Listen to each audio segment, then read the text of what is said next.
All right, good evening, everybody. Welcome to another webinar of CodeVita.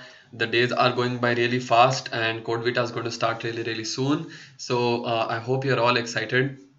I heard that few Hack with Infi results are out. I hope some of you have made it in Hack with Infi. If not, then keep up all of your preparation for CodeVita. I'm sure that you're going to do good. Before we start, let's all do what we're supposed to do. That is, please subscribe. There's a button below. Click subscribe. Click the bell icon. You will get notified every time we are going to have a webinar. It helps us to know how many students are interested, and it will be very helpful for you because we are going to launch a lot of series even after Code Vita. So after Code Vita, a lot of companies are going to start coming in.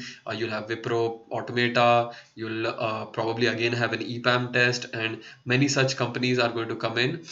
So we are doing the analysis just like how we did for Code Vita. We are going to do the analysis of all the previous year's questions of all of these companies, and you will receive a notification every time we have a new analysis, a new webinar, if you click the subscribe button below. So make sure that you click the subscribe button below, like this video, and also share this video with your friends so that they know that something like this is going on. Okay, so that's what we are going to that's just the starting part. Today we are going to cover a question called collecting candies, and this question is in the arrays module. So without further delay, let me just open up the Edyst platform, and I'm opening it up here. Let me go to arrays. In arrays, this would be in the arrays topic. So if I go to arrays over here, it's the last question, 30 points, because it's actually a little bit difficult.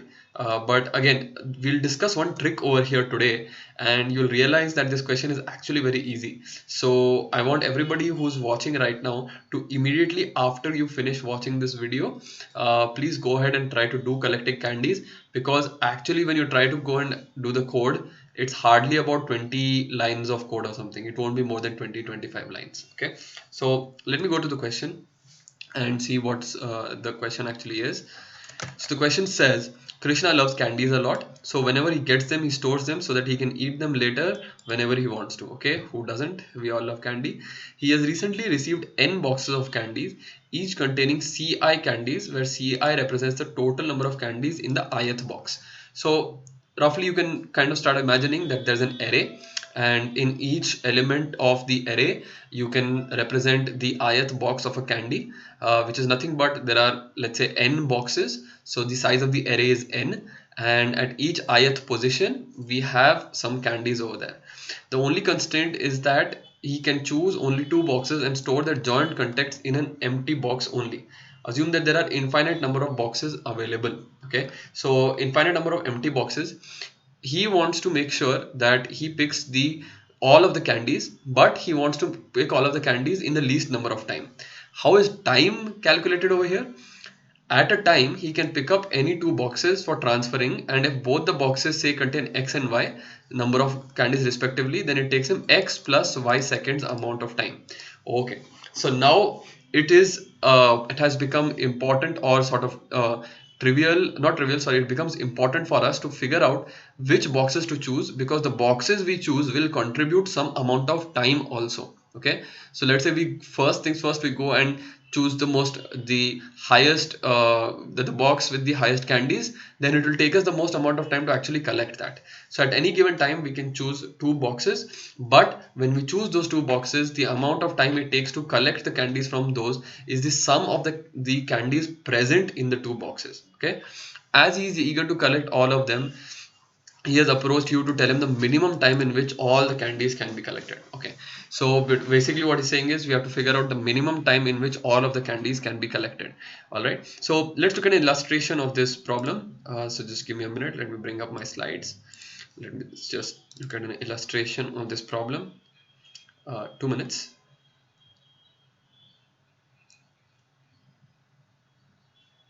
Okay, so just opening up the slides. So just imagine it to be in an array. All right, let me just bring up my slide so we can all be on the same page. All right, so imagine it to be an array. Okay, and we're given, let's say, this array, which is nothing but we are given that we totally have about what you could say, yeah, so we, one second, yeah, so totally we have about 4 boxes. All right, so we have 4 boxes over here.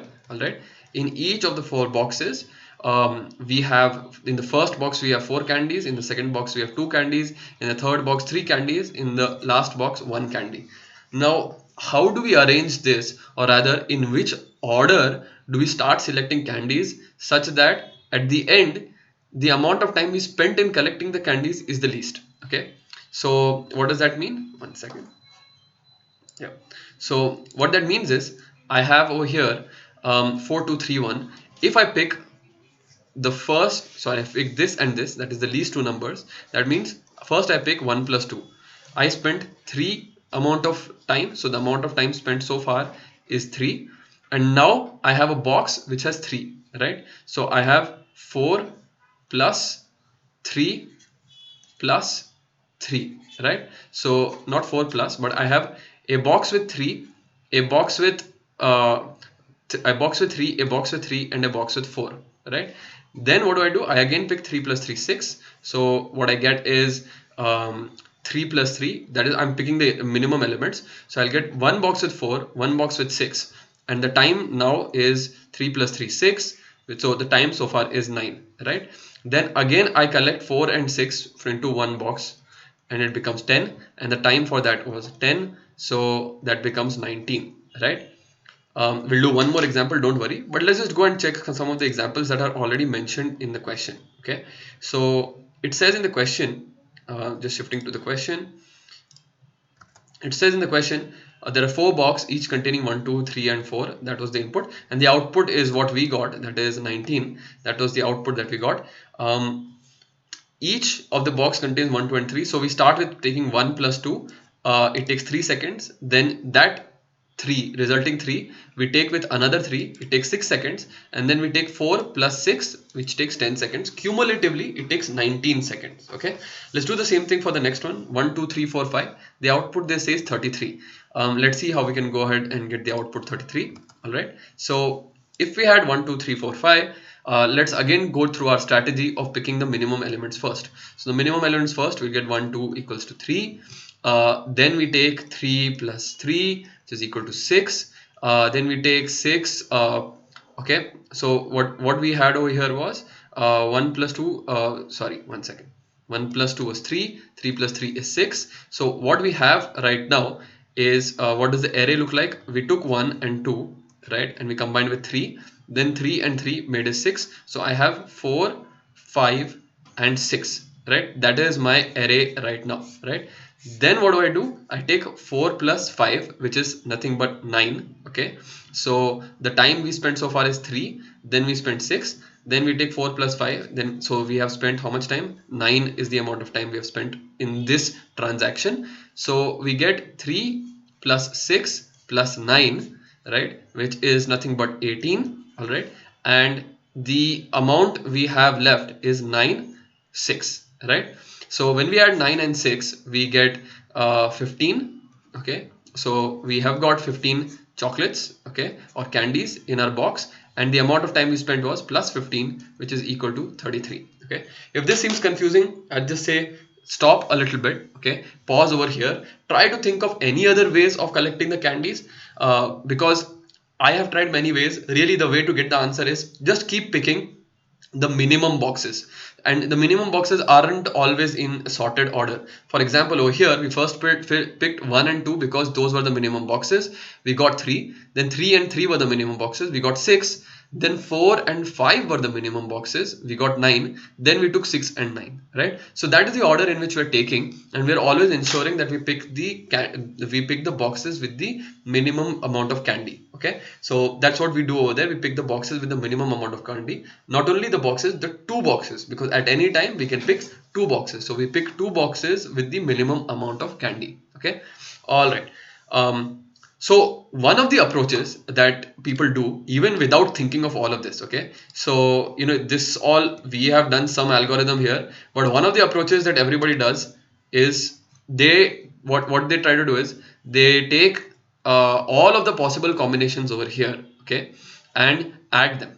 So we'll take these 2 at a time, these 2 at a time, then whatever is the sum of that array, we will take that array, the resultant array, that is 6, 8 1. Then we'll take these two at a time and then we'll see what is the answer for that. Okay, that generally doesn't work. That's not the correct answer. Okay, and you can check out for that.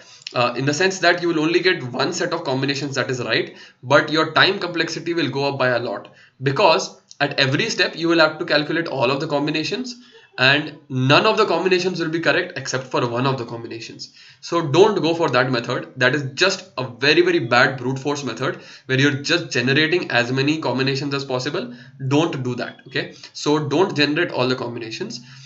Instead, as we decided, the answer is pretty much in front of us, that at any given point of time we have to extract or take the minimum two boxes.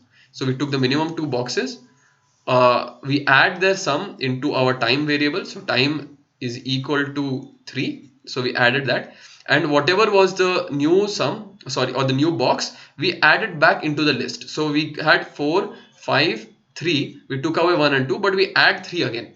Then again we should be able to pick the minimum two boxes, add them and add it back. Pick the minimum two boxes, add them, add it back. Pick the minimum two boxes, add them, and we are left with only one element. Okay, now 15 is not the answer we're looking for. We're looking for the answer of all of the additions. So please remember that we're actually looking for the minimum time. Okay, now I hope you've got it this far. Again, if you've not understood, just wait, take a little bit of your time with the example test cases, input and output, and try to see at every time what we're really trying to do is just get the two minimum, that is the least two elements in an array. Okay, all right. So if that is really what we want to do, then how do we go about doing this question? Okay, so the way to do this question is we need to figure out a way to get the two so we need to figure out a way to get the minimum two elements in an array at any time. Now yesterday we had discussed something called balancing brackets, and we had used a data structure called stacks, right?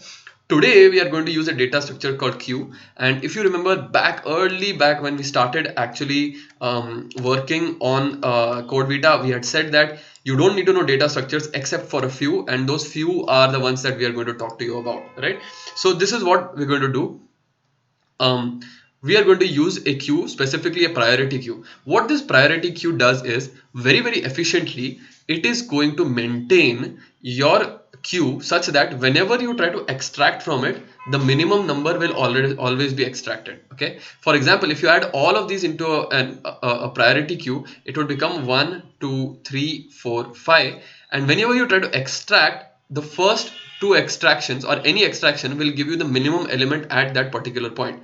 So when we extract the first time, we will extract 1 and 2, we will add them, it becomes 3, and gets again added to the priority queue. So it will become 3 3 4 5, which is fine with us. But when we add 3 and 3, it becomes 6, and we again add to the priority queue, it will become 4 5 6. So the priority queue itself will ensure that any given point of time, the extracted element is the minimum element, and the second extracted element is the second minimum element, and so on. So whenever you do the extract operation in a priority queue, it's going to pull out the minimum element. Okay, what's even the best part about this is you don't even need to know the implementation of a priority queue.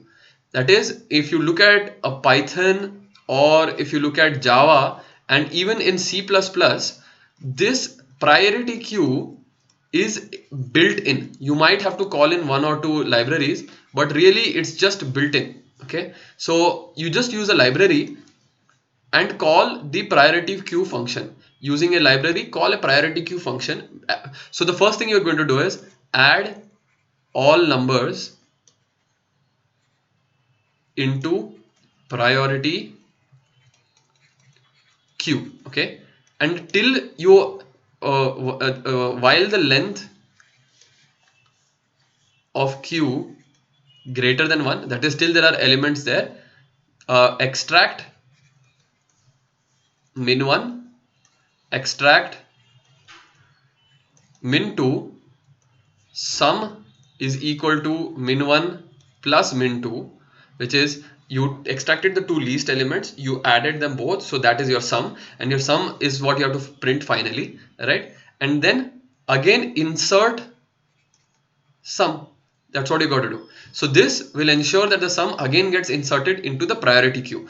Now in this insert, it will figure out where to insert the sum, because that's what a priority queue does. Just like how we were using stack yesterday, a stack always maintains the element at the top always. Here in a queue, whatever you insert, it will insert it in the correct priority that it is supposed to do.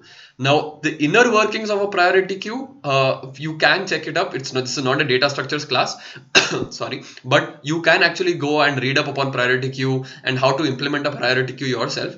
But first I want you to do is actually just use the built-in function for a priority queue and just add it. That's it. Add it inside the just use that built-in function and keep adding the sum and keep extracting the minimum two elements till the length of the priority queue is greater than 1. The moment it's back to 1, that means that you have collected all of the candies. That's all you have to do over here. So again, really simple question if you know the trick behind it, and the trick over here is to use something called a priority queue. So just go ahead and use a priority queue. I will not be going into a detail about the solution of using priority queue, that is actually coding up it, because again, if you use the priority queue, this pseudo code hardly will take you 10 minutes to do. It won't take you more than that. So go ahead and try it out yourself. I'm online on the platform and I'm more than happy to help you to actually implementing this. I've seen that very few people have actually implemented this question. Probably you didn't know that a priority queue exists. Go ahead and try it. It's easy, 30 points for you. You will get an answer. And the trick was just to know about priority queues. So in your specific language, try to figure out what the priority queue is. Add all the elements into the priority queue. Then keep extracting one by one. Extract two elements at a time. Add them. At that addition, store in a sum variable, and also insert this to sum back into the priority queue. You keep doing this until your priority queue is reduced to just one element, and then the sum variable is what you have to output, because you have to output the minimum number of amount of time it's going to take to collect all of the candies. So it was a short explanation. I hope you all liked it. What I'm going to do is move to questions, because I see there are a lot of questions. So I'm just going to move to questions. If you have any specific questions regarding this challenge that we discussed, collecting candies, please ask me right away, and I'm more than happy to help. Just ask me on the chat, and I see that already there are some questions, so I'm just going to move to those, and let's address those. Okay, so all right, so the first questions that we're getting is when, one second, so let me just pull that question up. Okay, when mock tests will be conducted? So what we're doing right now is we have got our hands on the CodeVita Zone 1 questions, and tomorrow, hopefully by tomorrow afternoon or evening, we're going to put them all up. We're not trying to do a mock test. We're just going to put a separate module for the CodeVita Zone 1 questions. So please go ahead and try those, and hopefully day after we'll release the solutions for all of those questions also, so that at least the Zone 1 questions you are all aware of, and you know how to do the Zone 1 questions. So that's what we're going to do. Okay, so can you please conduct 2 days before the exam? Yes. So what we want to do right now, Shanmukh, is we want to first of all analyze the Zone 1 questions completely. So some of them were quite easy, some of them are a little difficult, but we are putting them out so that you can practice them yourself the whole day tomorrow, and day after we'll release the solutions also for it. So today is Tuesday. Hopefully Thursday you have all of the solutions. Thursday early morning is what we're hoping for, so that entire Thursday you can start practicing the solutions also, right? Okay. Others, if you have any question, please just ask on the chat, and then I'll reply to that. Okay, so I'll look at some of the other questions that our other users have asked. Okay, one of the questions that we are asked is, in the Vita sum, calculating the combinations has become really difficult. What I'd suggest is, please follow the tutorial step by step. Okay, we'll also release the code for it in one of the languages, because some of you are finding it really difficult, but just follow the tutorial step by step. That's what I am doing, and it's become really easy for me. So just try it out yourself. If you don't get it till tomorrow, we'll release the exact solution also for it. But make sure that you follow that tutorial really carefully, because calculating combinations is something that a lot of you are struggling in. So that's the first one. A second one is a lot of people have been asking me that they've been stuck on this question called count the factor, and also stuck on a question called game of primes. Okay, so I'm just bringing those questions up again. There's a question called count the factor. One second. Okay, so we have over here Just opening it up. Yeah. So a lot of you have been saying that you're stuck on this question. It's called count the factor. So the count the factor question is nothing but you're given a number, a factorial, and you have to find out all of the prime factors of the factorial. Okay. So if I let me just pull up my slides and explain to you. Okay. All right. So one second. Yeah. All right. So the question is count the factor. All right. Is something like this. So we have, let's say, a number called what do you call, one second, 6 factorial, right? So 6 factorial is nothing but 6, 5, 4, 3, 2, 1. We have to calculate all of the prime factors of 6 factorial. So what does that mean? And we have to output it in the form such that I'll just show you. So for example, 6 has the prime factors 2, 3, 5 has the prime factor 5, 4 has the prime factor 2, 2, 3 has prime factor 3, and 2 has prime factor 2. So how many 2's are there? 2's are 1, 2, 3, 4, 4 2's. All right. How many 3's are there? 1, 2. How many fives are there? 1. So the answer you have to output is 4, 2, 1 for 6 if the question was 6. And now the numbers are given really big. As I was discussing yesterday, you can't find out the factorial and then try to figure out all of the prime factors. A lot of you, what you're doing is, let's say the input is given as 30. A lot of you are trying to find out 30 factorial and then for 30 factorial find out what are the prime factors. Don't do that. Don't ever calculate such a big number. Instead, you know that 6 factorial is made up of 6, 5, 4, 3, 2, 1. Find the prime factors of each of them and then add all of the prime factors just like how we did here to get 4, 2, 1.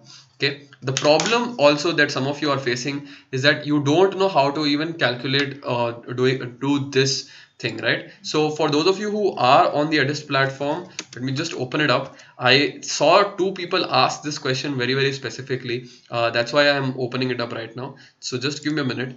If you want the exact pseudocode for this, there is a tutorial, but also I just posted in the forum with much more specificity, and so let me just show that to you.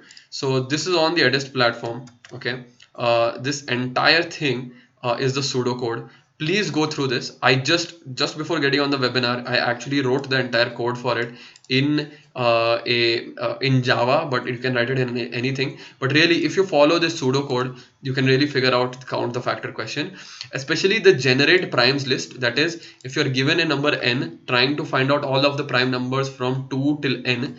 The best way to do that is try to use the sieve of Eratosthenes method. There is a tutorial on that, but that's the simplest way to use it. If you don't know how to do that, that's also fine. You can use the other method. But really, this is where this question, count the factor, is not a difficult question. It's a question based on time complexity. If you don't get your time complexity down, you're not going to be able to solve that question. Okay, so that's what you have to do, is try to just get the time complexity down as much as possible, and follow this solution. Go to the forums. If you like this, please make sure to click upvote over here. I can't upvote my own thing, but please do upvote this if you think that this pseudocode was helpful to you. Okay. All right, going back to some of the questions, where can we see some of the previous videos? So I think we've just shared it over here, but also we have certain playlists on the YouTube channel, so you can go ahead and check the previous videos also over there, right? So just 2-3 days left. I hope everybody is excited. That's it. I don't think there are any more questions right now. So thank you so much, everybody. Every day there are about so as I am on the Edyst platform right now, there are 30 people online in the day. Like during the day there are about 180 190 people online. If you are not online yet, please get online. This is the time to prepare for CodeVita. Drop everything else, as it is the semi-final is today. It will be over. There will be no more semi-final. Australia and all, why you have to watch. So please make sure that you are completely into completely into the CodeVita practice, you're not looking at anything else right now. Friday, Saturday, give the CodeVita, then relax on Sunday, watch the World Cup final. But till Saturday, don't give up anything. I know of students who are practicing day and night just so that they can get a good score on CodeVita. So I wish everybody all of the best for the CodeVita preparation. Collecting candies, very simple question. Please go and try it out right now. Don't wait. You'll get a really good feeling that you solved one of the questions, and you will also learn a data structure called priority queue. So go ahead and solve it right now. And I'll be closing the session at this point.